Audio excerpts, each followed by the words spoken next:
Moto 360 Sport Review. When Motorola announced that it would be making a new sport watch, it was not unreasonable to think that it might be an improved version of something like the Moto X, a 2011 release that won over a small but rabid fan base of workout enthusiasts.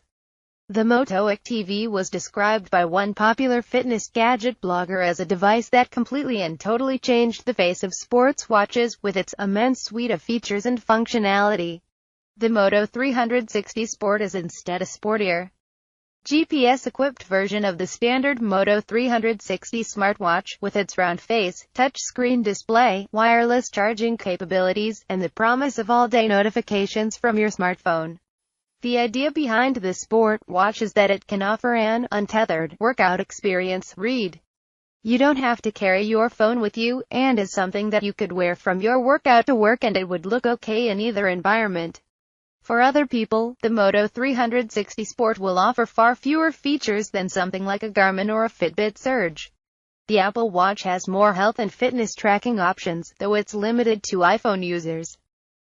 Even the Microsoft Band is a more formidable fitness tracker. Can GPS, a sweat-proof band, and a reflective display make a sport watch? So what's actually new or different about the Moto 360 Sport? It has a black, white, or orange silicone band that's sweat-proof and water-resistant. This silicone extends to the case of the watch, where it meets a metal bezel. The upside of this rubbery material is that it feels soft and comfortable on the wrist, even enough to sleep in, even though the watch is not a sleep tracker. The downside is that it collects an inordinate amount of lint, dust particles, pet hair, anything that happens to be around.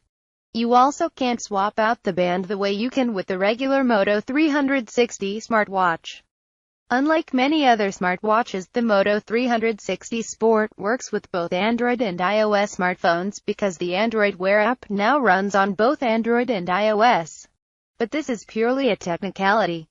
To get any real fitness value out of the Moto 360 Sport, you need to be using it with an Android smartphone.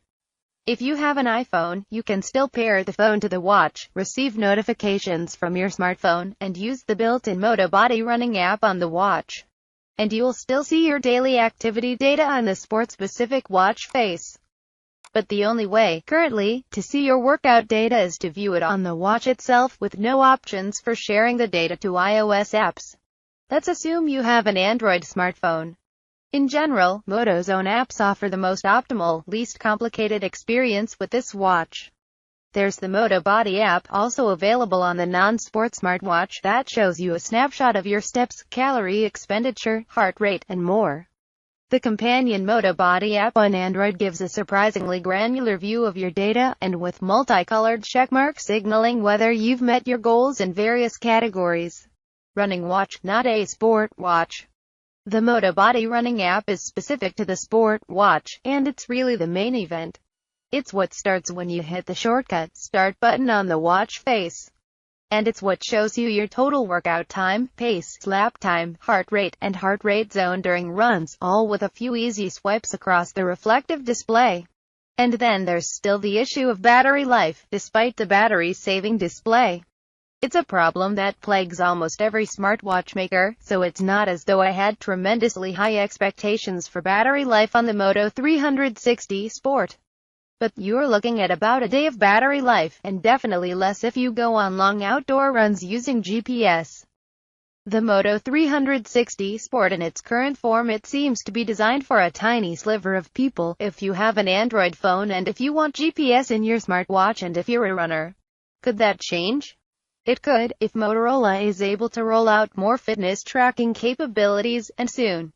But considering that existing trackers already do so much more, it's a tall order asking users to wait for that.